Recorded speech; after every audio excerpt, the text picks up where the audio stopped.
Estimados y estimadas intelectuales, politólogas y politólogos, bueno, ahora les daré algunos comentarios sobre la unidad 3 de Teoría de la Administración Pública. Como ustedes habrán visto en el programa, yo voy a seguir ahora el contenido de un PowerPoint que estoy mandando junto con este MP3, para lo cual yo les pido que abran el PowerPoint y vayan a la filmina número 31, creo que es, que es donde está situada, sí, la 31, ahora lo confirmo, donde empezamos con la unidad 3. Lo anterior tiene que ver con la antropología y la formación del Estado, que en cierta manera ya lo hemos trabajado con sus lecturas. Bueno, y la unidad 3 tiene, digamos, como tema el contenido del Estado, 2 puntos. O sea, si bien antes era la formación del Estado, la consolidación del Estado, esto es el contenido del Estado. Poder, burocracia y administración pública. Nosotros de poder ya hemos visto antes, aunque no lo hemos conversado, pero se los he pasado aquí, les estoy pasando aquí, algunas filminas sobre Foucault, que me parece que se habla, que es bastante explícito sobre el tema del poder. Bueno, aquí en la filmina número 32 y la 33 van a ver ustedes 4 libros que los ha compilado, los ha juntado textos Aguilar Villanueva, que es un intelectual mexicano muy importante, muy reconocido en el campo de la administración pública. Son 4 libros: La implementación de las políticas, problemas públicos y agenda de gobierno, la hechura de las políticas y el estudio de las políticas públicas. Que no voy a abundar en esos libros porque los van a ver el año que viene en detalle con Javier Morera en análisis de políticas públicas, que va a estar en el primer cuatrimestre, y seguramente lo van a ver en el segundo cuatrimestre también con el Seminario de Reforma del Estado.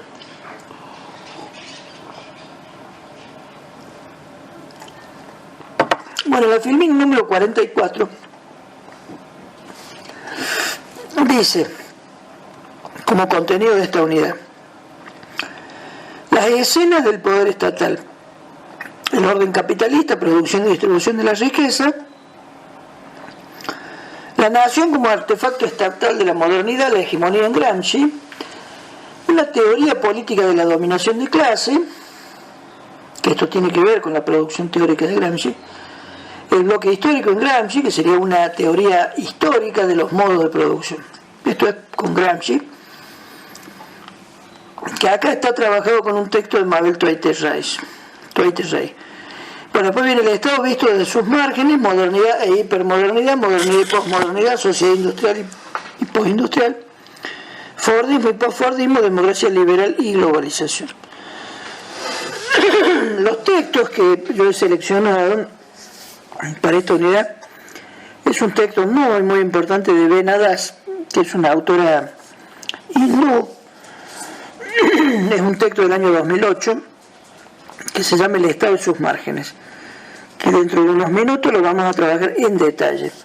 Hay un texto mío del año 2015 que se llama Estados Latinos, Naciones Americanas, que está publicado en el número 1 de la revista Raigal, que es de nuestra Universidad de Villa María, que se los recomiendo, lo lean.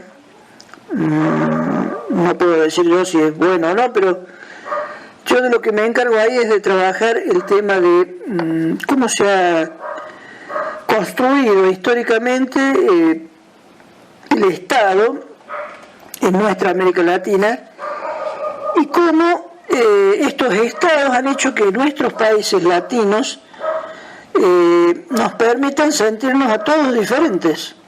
Justamente no somos un gran país latinoamericano, sino un montón de países que somos muy distintos.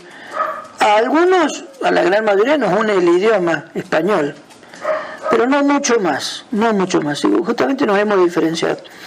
Todos tenemos algún origen en común, que es partir de los genocidios a nuestros habitantes originarios, ¿no? Hay un chiste de una morgue uruguaya que dice: los habitantes originarios no somos originarios, somos originales, que está muy bueno eso. Bueno, como les comentaba antes, también tenemos un texto de Mabel Twaite-Rey, que es el Estado ampliado en el pensamiento gramsciano, que está en un libro muy lindo de ella, que ella lo compila, que es Estado y marxismo, un siglo y medio de debates. Bueno, ahí los vemos. En los cuadernos de antropología social está el artículo de Benadás, que es el que ustedes tienen en la bibliografía. También está el artículo mío en la bibliografía, Estados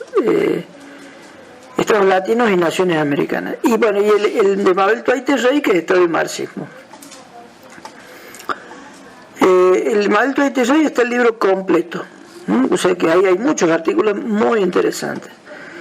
Bueno, después completamos la unidad con algunos otros contenidos, como el humanismo de la ilustración, auge y caída del antihumanismo teórico, interpretar la democracia delegativa y la ciudadanía baja intensidad, que son conceptos de Guillermo O'Donnell, nuestro politólogo ilustre, que recibió un premio, una medalla de oro de la Sociedad Mundial de Ciencia Política unos años antes de morir. Él murió hace 4 años.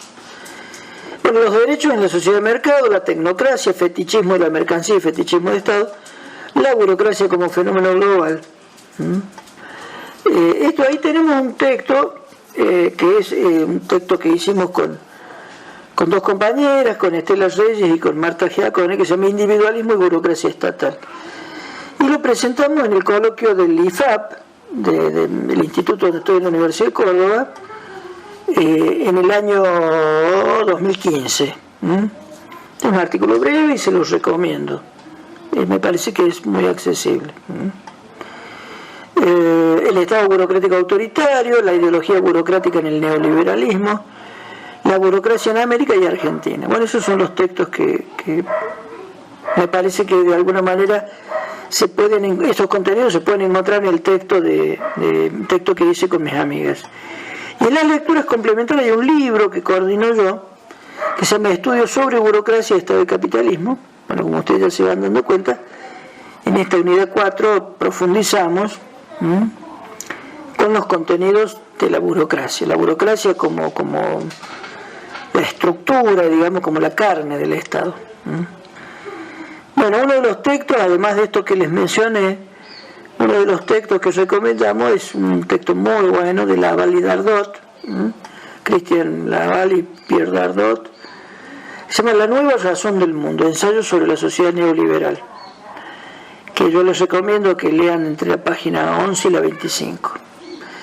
Bueno, y terminamos la unidad con la división de poderes, globalización de las formas estatales, división de poderes, democracias delegativas, mercantilización de las políticas sociales y políticas, de las prácticas sociales y políticas, naturalización de las clases sociales, del Estado social de derecho al Estado social de mercado, las transformaciones de la racionalidad instrumental, mundo procedimental e individuación. Hay otra bibliografía que veo aquí, la he retirado, me parece que con esto es más que suficiente. Bueno, y ahora vamos a avanzar un poquito sobre esta autora extraordinaria que se llama Benadás. En la diapositiva número 39 tienen una foto de ella, y ella comenta, dice: una antropología de los márgenes ofrece una perspectiva excepcional para comprender el Estado, no porque capte sus prácticas exóticas, sino porque insinúa que los márgenes son implicaciones necesarias del Estado, de la misma forma que la excepción es un componente de la regla. Esto tiene que ver con un texto clásico y muy, muy importante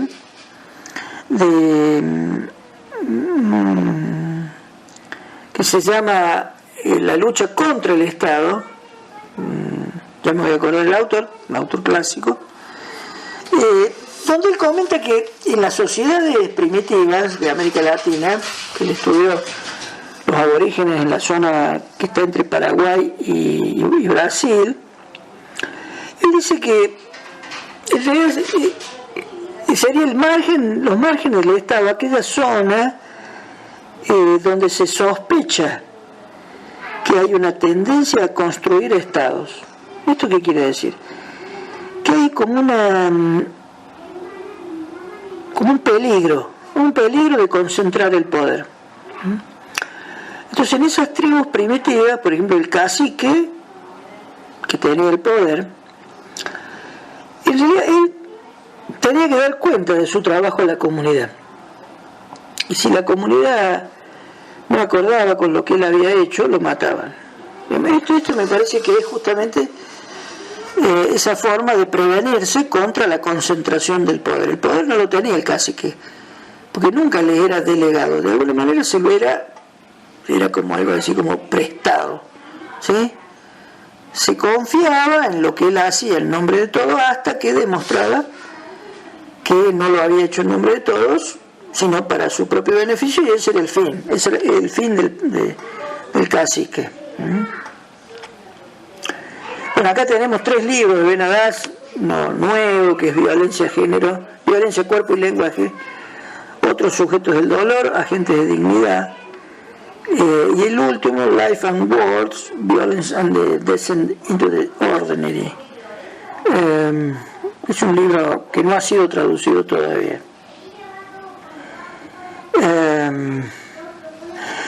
Eso es lo que dice que si el Estado va a ser un objeto de investigación etnográfica para los antropólogos, lo primero que se debería hacer es cómo se ha utilizado este doble efecto de orden y trascendencia para pensar el Estado, para sentirlo, para presentirlo.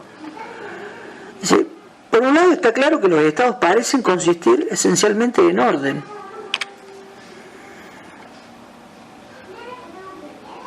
Esta sería que los márgenes espaciales y sociales, que tan a menudo constituyen el trabajo de campo etnográfico, son contemplados como lugares de desorden, en los que el Estado ha sido incapaz de imponer o imponerse.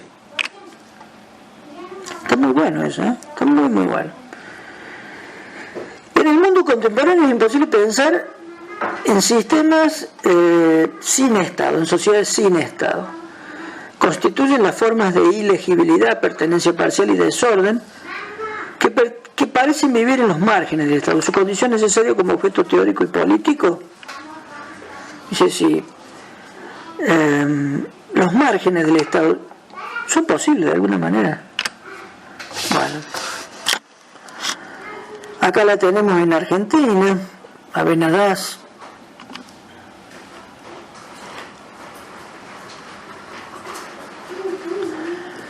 Fíjense qué interesante, aquí hay una referencia a Max Weber, porque ella lo que plantea es si el uso de la fuerza quedaron constituidos estas luchas entre estados, guerra entre estados, y el control policial de la violencia difusa de la sociedad mediante el uso de la fuerza, quedaron constituidos como legítimos porque procedían del Estado. Que la idea de Weber es que el monopolio en el uso de la fuerza legítima es el Estado, eso es el Estado. Lo cierto es que hay varias cosas para pensar. Primero, que Weber habla de un monopolio, que es un concepto económico, o sea que hay como un concepto cuantitativo en la concentración del uso legítimo del poder. Y por otro lado es legítimo porque es estatal, que eso también es confuso, porque ¿cómo sería que lo que no es estatal no es legítimo? ¿Cómo sería en todo caso aquellos gobiernos que no proceden de sistemas electorales sino gobiernos de facto por golpe de Estado? ¿Ahí cómo sería? En realidad son legítimos. ¿Por qué son legítimos? Porque son legales. O sea, hay un sistema jurídico. Y parece que sí. En la medida en que haya un sistema jurídico, todo el orden es legítimo.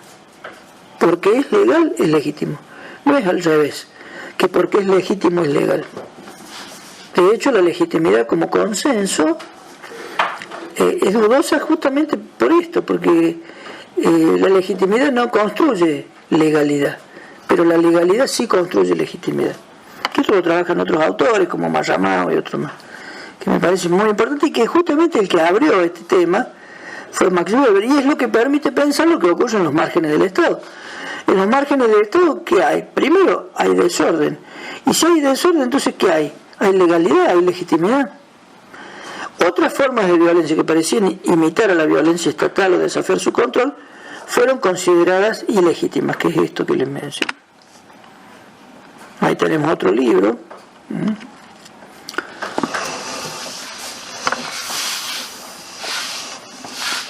Los márgenes que estudiamos son simultáneamente lugares donde la naturaleza puede imaginarse como salvaje e incontrolada, y donde el Estado está constantemente volviendo a fundar sus modos de instituir el orden y de legislar.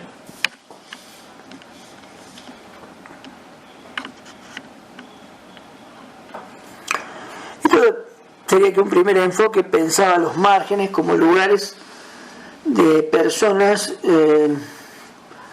que no habían sido socializadas, personas primitivas, ¿no? Que de hecho, fíjense ustedes que en nuestra sociedad esto funciona. Ahora, digamos, con el COVID, ¿qué es lo que se piensa de los barrios vulnerables o barrios pobres? Que los pobres son pobres porque son vulnerables porque son pobres. O sea, no tienen salvación. Están sometidos a la fatalidad de la naturaleza. Justamente es como natural que hay que separarlos, que hay que compartimentalizar los lugares donde viven los pobres, que es lo que ha ocurrido ahora en estos días con la Villa Azul, con Villa Itatí, con la 31, con la 1114 en Buenos Aires y el Gran Buenos Aires, ¿no? Es una percepción darwinista, digamos, como la selección de los mejores en la sociedad, construcción ideológica de la que participamos todos sin excepción, y los intelectuales más aún, porque somos los que damos argumentos, ¿no? Pobres los pobres que no han estudiado, no tienen cultura, por eso son lo que son. Entonces, lo que hay que darles es educación, cultura. Bueno, pero eso demora mucho, demora 20, 40, 60 años. Y bueno, ¿qué le vamos a hacer? Ese es el primer enfoque. Un segundo enfoque es con el concepto de margen, que gira sobre las cuestiones de legibilidad e ilegibilidad. ¿Esto qué sería? Que las zonas de márgenes no se pueden entender, son ilegibles. No las entendemos bien. Lo que es estatal es legible, pero en aquello en lo que el Estado no ha trabajado es ilegible. Veamos cómo sería esto. Un ejemplo histórico, en lo que ocurrió en Ayacucho, una provincia de Perú, donde se desarrolló una guerrilla a partir de un grupo troquista que estaba en una de las facultades, en la Universidad de Huamanca, con el comandante Gonzalo, que era un profesor de historia, que recupera el pensamiento de los incas y justamente le llama Sendero Luminoso, una guerrilla que recupera la idea de comunidad incaica. Y lo puede hacer y interviene, digamos, en esa región, organizando la propiedad y la producción como una suerte de Estado paralelo. Lo puede hacer porque el Estado peruano no llegaba allí. Por eso es que esa universidad es una universidad que se fundó con fondos europeos del Consejo Mundial de Iglesias y otros fondos, ¿no?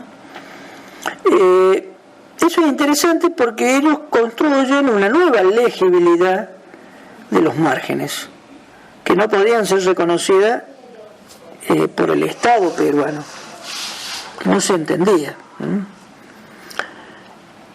Esto sería como pensar una sociedad en donde una parte de la sociedad no solamente es indocumentada, sino además es analfabeta y es étnicamente diferente, ¿sí? Ni siquiera es racialmente integrada, y que pueda tener hasta un idioma distinto. Bueno, eso me parece que es un ejemplo contundente de algo ilegible. Por eso yo decía que aquí en América Latina está como forzado esto, que todos somos hermanos latinoamericanos, porque a veces cuesta entenderlo y entender lo que el otro dice. No es fácil entender cuando habla un cubano, que habla muy rápido, pero el cubano siente que el porteño habla muy rápido. El porteño siente que el paraguayo habla distinto, o que el peruano, o que el boliviano, o que el chileno. No se habla de distinto, para nada. No tiene nada que ver con eso.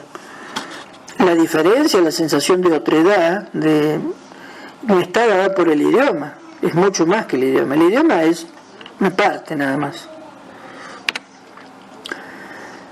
Bueno,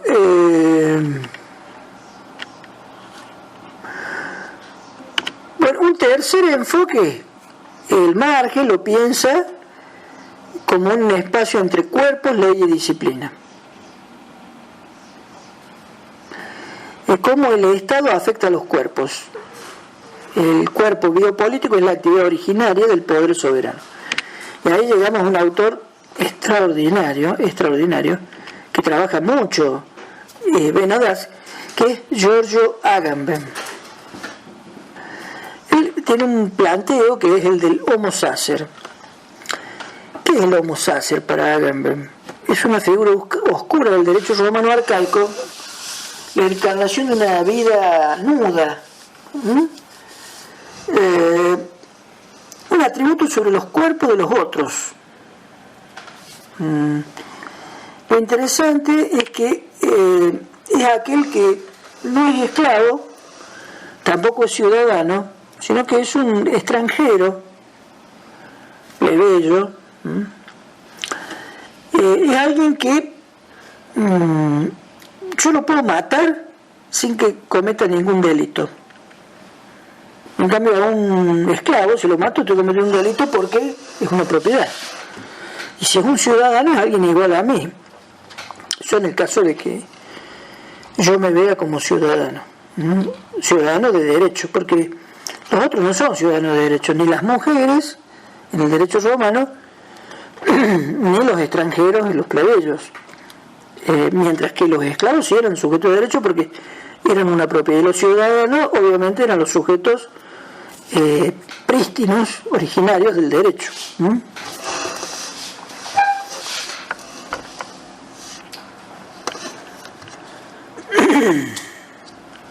Bueno, creo que me parece que lo demás es complementario.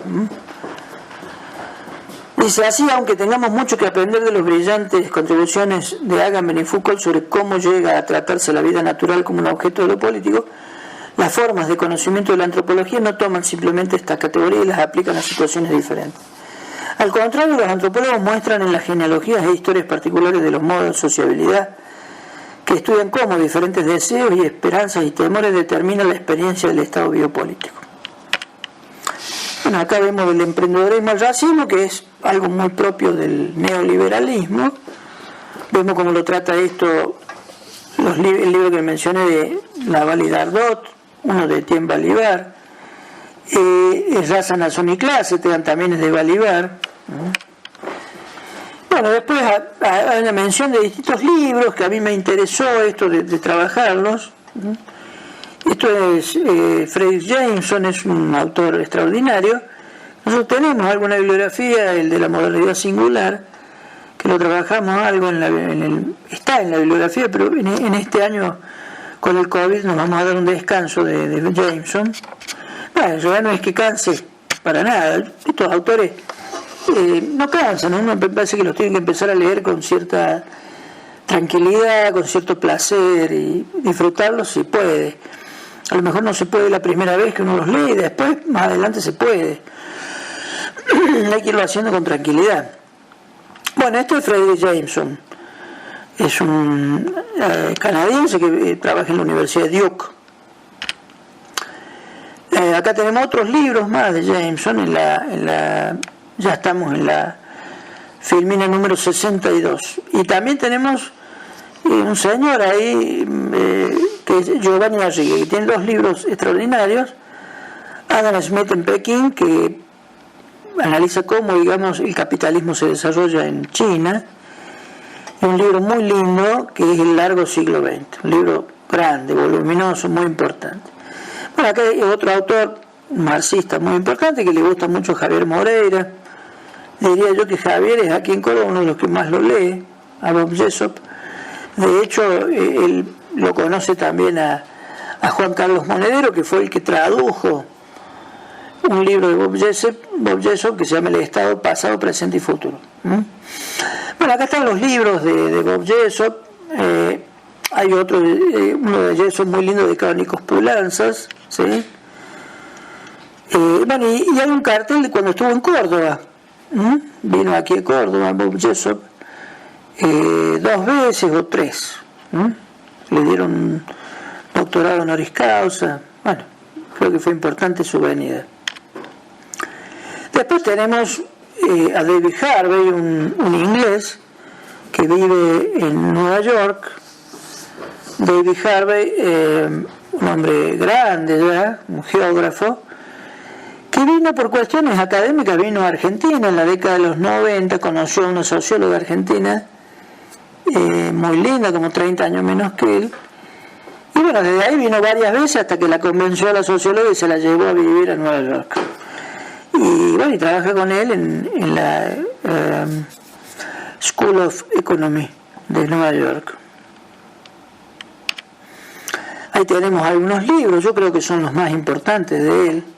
Yo supe hacer una vez una reseña de su libro 17 contradicciones y el fin del capitalismo, pero todos sus libros son extraordinarios. Diría yo que es un autor muy, muy importante.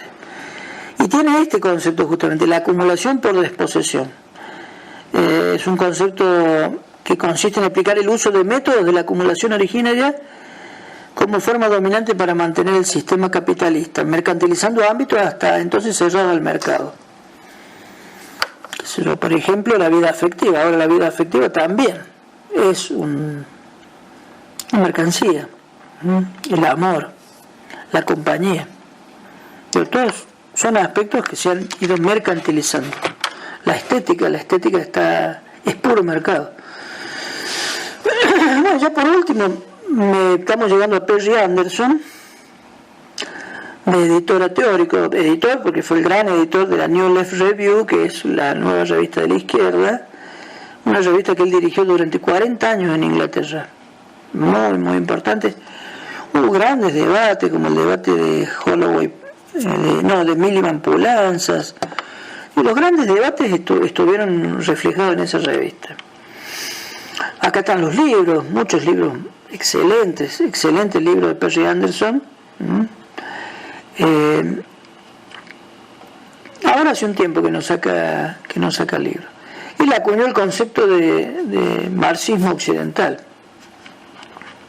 Yo creo que acá están reflejados más o menos los más importantes. Hay un cuadro ahí, como sería como una nube, lo que hoy está de moda hacer estas nubes. Después está la pelea entre Fred Jameson y Thompson, que se refleja en los Cultural Studies. Aquí tenemos una serie de autores de los Cultural Studies. Ahí tenemos la pelea entre perdón, no es Jameson, es Perry Anderson. Los dos son ingleses, Perry Anderson y Thompson. Me parece que el libro más fuerte que le dedica Thompson contra Anderson es Miseria de la Teoría. Bueno, no tiene muchos libros escritos Thompson, pero tiene uno que es extraordinario, que ha tenido efectos muy, muy fuertes, que es la formación de la clase obrera en Inglaterra. Bueno, acá están los libros de ellos, los libros de Thompson, creo que los más importantes. Bueno, y después vienen algunos comentarios sobre los estudios culturales, los cultural studies, que no quiero profundizar. Y después ya venimos en la diapositiva número 72, hasta que terminamos, creo, con los nuevos desarrollos de la teoría marxista, incluso hasta en Argentina. Que si les parece, en un próximo encuentro yo les hago más comentarios. Bueno, aprovecho y les mando un abrazo y espero sus comentarios. Ya en breve les voy a enviar alguna consigna para que hagan algún trabajito sobre esto.